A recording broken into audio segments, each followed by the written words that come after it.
여러분, 저에게는 목표가 있습니다. 개인적으로는요, 성숙해지고자 하는 계획들이 있고요, 가정적으로는 어떠한 남편과 어떠한 아버지가 되고 싶은지 생각들이 있습니다. 교회적으로도요, 어떠한 교회를 세워 나갈 것인지에 대한 목표가 있습니다. 근데 그 모든 긍정적이고 좋고 아름다운 생각과 계획과 목표들이 제 마음대로 잘 안 됩니다. 하지만 늘 기억하는 것은 뭔지 아십니까? 목표는 달성하지 못할 수도 있지만 개인적으로, 가정적으로, 그리고 교회적으로 하고자 했던 그 방향성은 끝까지 지켜내고자 하는 것입니다.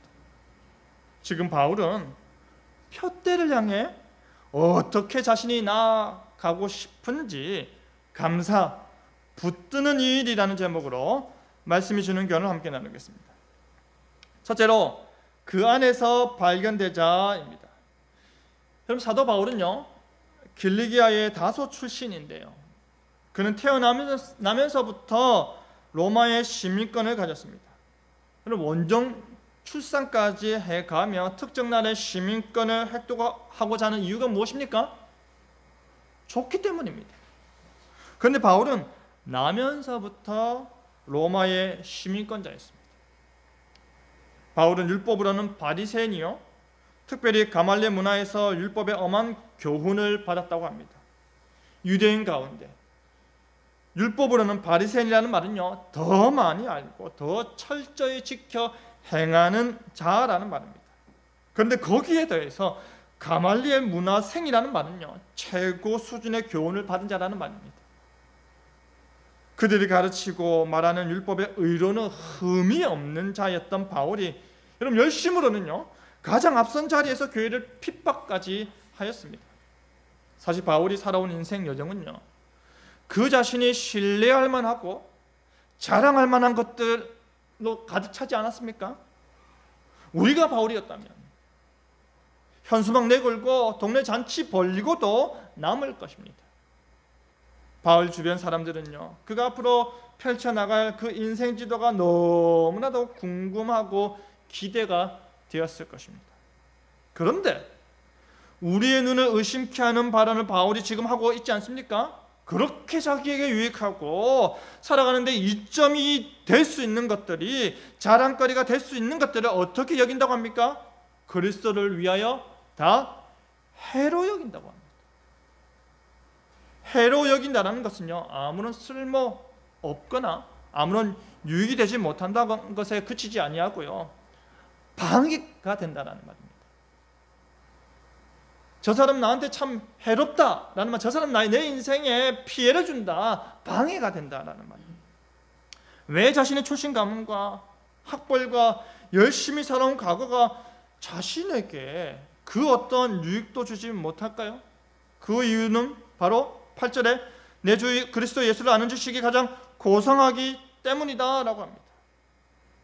그런데 이상하지 않습니까? 가장 고상하고 가장 탁월한 지식을 소유하는 것은 너무나도 좋은 일이고 당연한 일인데, 왜 그리스도를 아는 지식을 소유하기 위해서 자신이 지금껏 쌓아왔던 그 많은 지식들을 다 해로 여기고 무익한 것으로 여기고 쓸모없는 것으로 여기고자 했을까요? 그에게 참으로 귀중한 재산이었을 것들을 똥이나 쓰레기와 같은 배설물로 여긴다 하더라도 전혀 문제가 없다고 하는 이유가 무엇입니까? 바울이 그렇게까지 생각해도 나는 아무렇지도 않다라고 말하는 이유가 무엇입니까? 유대인으로서는 최고로 유익한 것들이 그리스도인으로서는 걸림돌이 되기 때문입니다. 자신이 수년간 배우고 익힌 내용들이 예수님을 통해 배우고 익혀야 할 내용들과 충돌을 일으키기 때문입니다. 그럼 신천지 사상에 세뇌되어 그곳에서 오랫동안 신앙생활했던 사람들이 기성교회에 적응하지 못하고 어려워하는 이유가 무엇인지 아십니까? 자신이 세뇌됐던 그 내용과 기성교에서 가르치는 내용이 충돌하기 때문입니다. 새 포도주를 옛 부대에 담으려고 했더니 너무 힘든 것이죠. 이것은 뭘 의미합니까? 바울이 그리스도를 만난 이후에 그 이전의 삶 전체에 대해서 얼마나 철저하게 버렸는가를 시사해 주는 것입니다. 그렇게 자신의 과거의 흔적들과 지난날에 유익한 것들을 모두 없이 여겨서 어떻게 하겠다는 것입니까? 그 목적은 바로 그리스도를 얻고 그 안에서 발견되려 한다라는 것입니다. 여러분의 과거는 어떻습니까? 화려했습니까? 자랑할 게 많습니까? 어깨에 힘줄 일이 많았습니까? 진정 우리는요, 예수님 만나기 전에 우리의 모습을 자랑할 게 없습니다. 세상적으로 아무리 화려한 삶을 살아왔다 하더라도 그 삶은 어둠이었기 때문입니다. 세상적으로 아무리 높은 삶을 살아왔다 하더라도 그 삶은 진정한 생명이 없는 삶이었기 때문입니다. 설령 우리의 과거가 너무나도 가난하고 힘겨워서 세상적으로도 내세울 곳이 없는 삶을 살아왔다 하더라도 화려한 삶과 다를 바가 없는 삶이라 여겨야 합니다. 예수님 없는 삶이란 바로 그런 것입니다. 그렇기 때문에 바울은 그리스도를 얻는다는 것에 올인하는 것입니다. 예수님을 얻기 위해서 모든 것을 다 포기하고 예수님께만 자신의 모든 것들을 던져 넣는 것입니다. 예수님을 얻는다는 것은요, 예수님과 연합하게 된다는 것입니다. 예수님과 연합하게 된다는 것은요, 그리스도 의가 나에게 덧입혀진 그 상태로 발견되어서 결국 어떻게 되기를 원한다는 것입니까? 마지막 날 하나님의 의로운 심판대 앞에 서게 될 때에 그리스도의 의에 힘입어서 천국을 얻는 것입니다. 그리스도를 얻고 그리스도 안에서 발견되어서 천국에 들어가는 것입니다. 예수님께 올인하는 것입니다. 예수님께 올인하셨습니까? 올인하셔야 됩니다. 바울은 자신이 아무리 열심히 살아내고 바리새 전통과 계율에 따라서 율법에 흠이 없다고 하더라도 자신은 최후 심판대 앞에서 의인이 될 수 없다는 것을 아는 것입니다. 나는 100번이면 100번 다 죄인이라 낙인 찍힐 수밖에 없다는 것을 스스로 깨달아 아는 것입니다. 자신이 가졌다 생각하고 자신이 소유했다 생각했던 그 의들이 하나님께는 완전한 의가 되지 못하기 때문입니다. 하지만 지금 예수님 만난 이후 지금 자신이 소유한 그 의는 자신의 행위의 결과 얻게 된 의가 아니라 그리스도의 의가 자신에게 주어지고 선물로 수여되고 은혜로 받은 의라는 것입니다. 오직 그리스도로 말미암아 획득할 수 있는 완전하고 부족함이 없는 하나님의 의요, 하나님께 인정받을 수 있는 영원한 의인 것입니다. 우리는 어떻게 하나님으로부터 인정받을 수 있을까요? 저 스스로도 안 됩니다. 여러분 스스로도 안 됩니다. 예수님으로만 가능합니다. 오직 십자가에서 죄를 속량하신 그리스도께서 오실 메시아요, 나의 구주요, 나의 주님 되심을 뭐할 때? 우리가 믿을 때에 하나님께서 우리를 그리스도 안에서 발견하시는 것입니다. 우리는 오직 그리스도의 십자가를 붙들 때에 그의 죽으심이 나와 진정 상관있음을 믿을 때에 하나님께서 십자가의 빛으로 우리를 보시니 우리가 발견되어지는 것입니다. 이행칭의가 아니라 이신칭의를 분명하게 말하고 있는 것입니다. 우리는 오직 그리스도 안에서 발견되어질 때 하나님으로부터 인정받을 수 있는 것입니다. 오직 그리스도의 보혈 아래 놓여 있어야만 하나님께서 보실 수 있는 것입니다. 잃어버렸던 아이들이 우르르르 몰려오는데 아무리 찾아도 내 아이가 발견되지 않는다면, 내 아이가 보이지 않는다면 그 부모의 마음은 찢어지는 것입니다. 다른 아이들은 다 발견되어서 찾아졌는데 내 아이가 발견되지 않고 내 아이만 없다면 부모 마음은, 그 남은 인생은 무너지는 것입니다. 하나님께서 찾아볼 수 있도록 그리스도가, 예수님께서 우리를 위하여 십자가 지신 것입니다. 사랑하는 성도 여러분, 사도 바울은 그리스도 안에서 발견되기를 원했습니다. 그래서 생각하는 것입니다. 지금까지 살아왔던 인생, 지금까지 쌓아왔던 스펙, 경력들 생각하는 것입니다. 그리고 판단하는 것이죠. 쓸모가 없구나, 무의미하구나, 버리자. 왜냐하면 그리스도 안에서 발견되지 못하기 때문입니다. 예수님이 보이지 않기 때문입니다. 하나님께서 자신을 찾지 못하시기 때문입니다. 하나님께 발견되기를 원하십니까? 하나님께 보여지기를 원하십니까? 버리시길 바랍니다. 그리고 예수님을 얻으시길 바랍니다. 여러분도 그리스도 안에서 발견되길 바랍니다. 여러분도 그리스도 안에서 하나님의 시선을 느끼시길 바랍니다.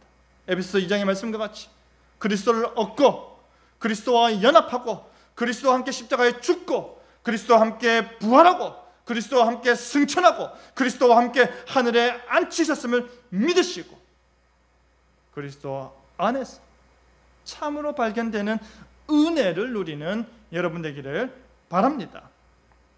둘째로 부름의 상을 위하여 달려가자입니다. 여러분, 사도 바울은요 정말로 알고 싶었던 것이 있었습니다. 그것이 무엇인지 아십니까? 10절에 내가 그리스도와 그 부활의 권능과 그 고난의 참념을 알고자 하여, 그렇게 말하는 것과 같이 바울은요 그리스도와 그 부활의 권능과 그 고난의 참념이 무엇인지 진실로 알기 원했습니다. 이 말은요 8절에 내 주 그리스도 예수를 아는 지식을 좀 더 구체적으로 풀어 말한 것입니다. 그리스도의 복음의 사역의 핵심인 그리스도의 죽으심과 부활을 아는 지식을 원한다. 내가 진실로 그 아는 지식을 원한다. 알고 싶다 하는 것입니다. 여러분, 이것은 단순하게 지식적으로 예수님 죽었다, 예수님 다시 살아났다 라는 그 사실을 내가 아는 것에 그치는 것이 아닙니다. 경험적으로 그리스도의 십자가 부활을, 내가 그리스도 안에서 그 십자가 부활을 아는 지식을 어떻게 해요? 계속적으로 원하는 것입니다. 여러분, 바울은 이 땅에 자신의 삶이 어떠하든지 간에 고난의 연속이든지 핍박의 연속이든지 낙심할 수밖에 없는 상황의 연속이라 하더라도 그리스도의 부활의 권능과 그의 고난에 참여하고 싶은 것입니다. 그래서 그리스도의 죽으심을 본받아 그와 같이 된 그리스도인들이 누리게 될 영광의 부활을 끝까지 쫓아가기를 원했던 것입니다. 어떻게 해서든 자신의 구원의 끝이요 구원의 결말을 눈으로 보기 원하는 것이 바울이 그토록 원하는 것입니다. 여러분에게 있어서 진정 이 믿음 생활 가운데, 저의 믿음 생활 가운데, 그리고 여러분 개개인의 믿음 생활 가운데 가장 원하는 바가 무엇입니까? 원하는 바가 있을 거 아닙니까? 그 원하는 바가 무엇입니까? 여러분이 예전에 내가 예전에 품었던, 지금까지 간직하고 있던지 하나님 앞에서 가장 원하는 바가 무엇입니까? 바울이 내가 로마도 보아야 하리니 그렇게 말한 것과 같이 복음 전파의 삶을 향한 개인적 목표와 더불어서 개인적으로 자신의 부활의 권능과 고난의 참념을 알고자 원했던 것처럼 여러분 개인에게 있는 그 원하는 바, 보다 구체적으로 이루어지도록 기도하고 있는 바가 무엇입니까? 그것을 알고 그것을 하나님 앞에 내려놓고 하나님께 내어 맡기고 기도하시길 바랍니다. 여러분이 개인적으로, 가정적으로, 교회적으로 원하는 바를 꼭 이루시길 바랍니다. 사도 바울은 이어서 말하기를요 12절에 내가 이미 얻었다 함도 아니요 온전히 이루었다 함도 아니라 오직 내가 그리스도 예수께 잡힌 바 된 그것을 잡으려고 쫓아가노라 합니다. 바울은 지금 갈등하는 것입니다. 내가 다메스 도상에서 부활하신 그리스도를 만났는데 난 그곳에서 회심하였고 그 순간 친일이었는데, 그런데 그가 그곳에서 부활하신 예수를 만난 것은요, 신앙의 여정에 있어서, 믿음의 경주에 있어서 뭐에 불과하다? 시작에 불과하다라는 것입니다. 우리 역시도 시작에 불과합니다. 우리 이제 시작했습니다. 이제 제대로 된 믿음 생활 하기 시작했습니다. 지난 10년, 지난 20년, 30년 그 오랜 세월 동안 우리가 신앙생활 했다 할지 몰라도 이제 우리는 신앙생활 제대로 하기 시작한 것입니다. 믿음의 끝, 성화의 끝, 종말의 끝을 향해 계속적으로 영적 성장을 이루며 달려가야 하는 것입니다. 여러분 12절에 잡으려고 달려가노라, 13절에 잡으려고, 14절에 달려가노라를 반복해서 사도 바울이 말하는 이유가 무엇입니까? 내가 보다 적극적으로 달려가겠다, 내가 열심히 노력하면서 다름질을 하겠다는 말입니다. 여기저기서 헤매고 허송세월 보내지 아니하고 전력 질주하겠다는 것입니다. 바로 이러한 자세로 달려가며 신앙생활하는 것이 성도들의 의무라는 말입니다. 13절과 같이 바울은 비록 자신이 복음을 전파하고 교회를 세우고 성도들을 가르치는 입장이라 하더라도 본인 스스로도 아직 잡지 아니한 것, 하나님께서 자신을 구원해 주신 그 최종적 목적을 성취하기 위해 나는 달려가겠다, 그 누구보다 더 힘주어서 전력 질주하며 달려가겠다라는 것입니다. 여러분은 여러분의 신앙생활에 있어서 얼마나 적극적이십니까? 우리 역시도 아직 완전히 이루었다고 할 수 없는 우리의 구원을 위해서요, 쫓아가는 삶을 살아야 하는데, 우리는 얼마나 노력하며 얼마나 적극적으로 신앙생활 하고 있는지 되돌아보시기 바랍니다. 나 자신이 매일매일의 삶 속에서 거룩을 흠모하는 삶을 사는지, 거룩에 대해 생각이라도 하고는 있는지 돌아보아야 하는 것입니다. 주일만 주님의 날이고 평일은 세상의 날이라 생각하지 마시기 바랍니다. 주일만 주님께 드리고 평일은 나에게 준다라고 여기지도 마시기 바랍니다. 매일매일이 주님의 날입니다. 그러니 어떻게 해야 되겠습니까? 매일매일 하나님께 영광 돌리는 날이 되어야 하는 것입니다. 그러기 위해서 그리스도 안에서 발견되고 하나님 앞에서 거룩한 존재로 서야 하는 것입니다. 아담처럼, 하와처럼 벌거벗은 몸으로 부끄러워 숨는 삶이 아니라 담당하게 그리스도 안에서 하나님 바라보며 그 시선을 느끼며 살아가는 삶을 살아야 하는 것입니다. 여러분, 지금 사도 바울이 자신이 보다 적극적으로 살고자 발버둥 치는 모습을 이 서신에 어떻게 해서든 닮아내고자 하는 이유가 있습니다. 왜 이렇게까지 내가 발버둥 치면서 난 저 표대를 향해 나아간다라고 이야기하고 있습니까? 빌립보의 성도 가운데 우리가 믿음으로 말미암아 구원을 받았으니, 이미 구원을 받았으니 그것으로 족하다 생각하는 사람들이 있었기 때문입니다. 나 믿음 있어, 이신칭이 믿지, 내 모든 죄는 예수 그리스도로 말미암아 용서받았어, 십자가, 죽음, 부활, 승천 믿어, 나는 죽어도 천국 가는 거 분명해.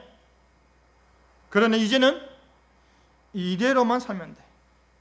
그렇게 하였기 때문입니다. 그 중에 어떤 사람은요, 더 쾌락적이고 더 세속적인 삶을 추구하는 것입니다. 너 그렇게 살아도 돼? 왜? 뭐가 문제인데? 나 예수님 믿어, 이신칭이 믿어, 나 저 천국에 대한 확신 있어, 뭐가 문제인데? 그 믿음 가지고 이 세상 가운데서 더 즐기고 더 쾌락을 누리는 거 사는 게 뭐가 문제인데? 라는 사람들이 있었기 때문입니다. 죄책감도 느끼지 않습니다. 이미 구원에 대한 확신이 있으니 그래도 된다 생각하는 사람들이었기 때문입니다. 그래도 됩니까? 그렇게 해도 됩니까? 우리도 지금의 신앙 수준과 경건의 실천에 만족하고 머물러도 됩니까? 안 됩니다. 바울은 그와 같은 모습을 비판하면서 끝까지 경주해라고 권면하는 것입니다. 과거의 노력, 과거의 업적, 과거의 열심과 과거의 행위가 아니라 뒤에 있는 것은 잊어버리고, 이전에 했던 건 다 잊어버리고 앞에 있는 것을 잡는 것이 중요하다는 것입니다. 내가 앞으로 완전히 쟁취하게 될 그 구원을 위해서 하나님께서 구원해 주시는 목적에 합당한 믿음의 경주를 전력 질주하라는 말입니다. 그런 의미에서 사도 바울은요 14절에 표대를 향하여 그리스도 예수 안에서 하나님이 위에서 부르신 부름의 상을 위하여 달려가노라 라고 말하는 것입니다. 나도 경주에 참여한 경주자다. 빌립보 교회 너희들도 착한 일을 행하고 있지만 너희들도 경주에 참여한 경주자인데, 나의 목표는 바로 예수 그리스도시다.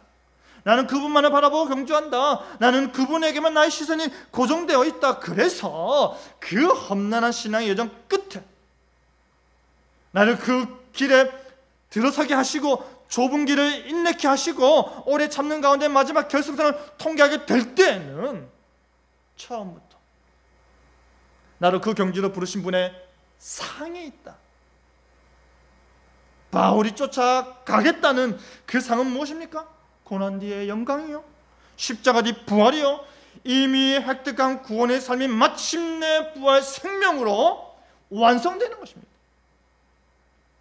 그러니 나의 제자된 빌립보 교회 성도들아 라고 하면서 너희 역시도 나와 함께 이 기나긴 경주에 참여했음을 잊지 말고 보다 적극적으로 부르신 분의 상을 기대하며 결승선을 향해 달려가라고 권면하는 것입니다. 지금 여러분도 그 결승선을 향해 힘차게 가고 있음을 잊지 마시길 바랍니다. 바울은 빌립보 교회 성도들에게 우리는 이 세상에 살고 있다 하더라도 하늘에 소속된 시민임을 강조하여 말하고 있는 것입니다. 하나님 나라 백성으로서 그에 합당한 삶을 살아내라고 권면하는 이유가 뭐겠습니까? 거기로부터 진정한 구원자이신 예수 그리스도께서 오시기 때문에. 우리는 누굴 기다려야 합니까? 우리가 기다리는 것은 바로 하늘에 계시며 장차 오실 예수 그리스도입니다. 우리를 죄와 허물에서 구속하신 예수님께서 마지막 날에 모든 죄의 세력과 악의 영향력과 죽음의 권세로부터 우리를 해방시켜 주셔서 완전한 구원을 가져다 주시기 때문입니다. 바울이 진정 원하는 그 부름의 상은 예수님께서 자신이 친히 성취한 부활의 능력을 우리에게도 베푸사 우리의 낮은 몸이 영광의 몸으로 변하게 하시는 것입니다. 죄짓기 쉽고 각종 질병으로 고난 속에 놓여있는 연약한 육체가 썩지 아니할 신령한 몸이요 영광스러운 몸으로 변화될 것이라는 것입니다. 이것이 바로 그리스도의 역사입니다. 그 역사를 믿으며 하늘을 바라보며 사는 자가 바로 참된 그리스도인이라는 말입니다. 제 아버지가 오랫동안 병상생활 하시면서 온몸이 다 마르고 빼짝 고른 모습으로 마지막을 보내시고 천국하셨습니다. 저 천국에서 제가 만난 우리 아버지는 그 빼짝 고른 모습의 아버지가 아니라 가장 아름답고 가장 건강하고 가장 멋진 모습의 우리 아버지입니다. 그 부활의 능력이 우리가 믿음으로 나아갈 때 마지막에 우리에게 주어질 그 부름의 상이라는 말입니다. 그러니 하늘에 있는 우리의 표대를 향해 전력 질주하라는 것입니다. 부름의 상이 바로 우리가 그리스도와 같이 변화될 것이라는 것이고 그 영화로운 상태로 천국에서 영원토록 무한한 복락을 누리게 될 것이라는 것입니다. 사랑하는 성도 여러분, 우리 이 땅의 사소한 일들로 서로에게 성내고요, 분노하고 때로는 함께 기뻐하고 즐거워하며 살고 있지만 잠시 세상에 살아가는 이 땅에서의 누림에만 집중하지 마시기 바랍니다. 진정으로 하늘의 상급과 하늘의 일에 관심을 가지고 집중해야 할 것입니다. 이 세상이 주는 가치와 저 천국이 주는 가치를 비교해 보시고 판단해 보시기 바랍니다. 바울은 천국의 가치를 아는 것입니다. 그것을 원하는 것입니다. 여러분도 아시죠? 여러분도 원하시죠? 바울이 포기한 것처럼 그 모습 본받아서 여러분도 주를 위해 포기하는 삶이 복된 삶임을 깨달으시기 바랍니다. 여러분도 하나님의 영광을 위해 즐거이 포기하고 행복하게 선택하여 부름의 상을 향해 하나님 나라를 가슴에 품고 살아가는 여러분 되기를 바랍니다. 말씀 뵙겠습니다. 사랑하는 성도 여러분, 이 땅에서의 우리의 삶은 참으로 각박하지 않습니까? 코로나 시대로 인해서 우리 스스로가 우리 삶의 반경을 제한하며 불안불안하게 살고 있습니다. 뿐만 아니라 이 땅에서의 우리의 삶은 늘 아픈 손가락 하나씩은 가지고 슬퍼하며 살지 않습니까? 하지만 저 천국에서의 우리의 삶은 각박하지 않습니다. 불안하지 않습니다. 아픈 손가락 없습니다. 그곳에는 오직 나의 영원한 위로자 되시는 나의 아버지 하나님이 주시는 은혜로 기쁨과 찬양과 감사만 있습니다. 지금의 삶이 아무리 힘들어도 여러분, 우리가 감사할 수 있는 이유는 바로 우리가 여전히 그리스도 안에 발견되는 존재이기 때문입니다. 어제까지 설급했다 하더라도 감사해야 하는 이유는 바로 우리가 지금 여전히 표대를 향해 나아가고 부름의 상이 반드시 예비되어 있는 삶을 살고 있기 때문입니다. 내 삶의 구체적인 계획과 목표가 제대로 진행되지 못할 수도 있습니다. 생각대로 잘 안 될 수도 있습니다. 하지만 나아가는 방향이 맞다면 그것으로 만족하고 그 방향으로 계속해서 전진하시기 바랍니다. 그렇게 전진하고 전진하다 보면 하나님 품 안에서 더할 나위 없이 기쁘고 복된 삶을 살게 될 것입니다. 그리하여 우리 주님의 품 안에서 발견되고 우리 주님의 계획 안에서 내가 있음을 알고 그 믿음을 끝까지 붙들 수 있음에 감사하는 저와 여러분 되기를 간절히 바랍니다. 아멘.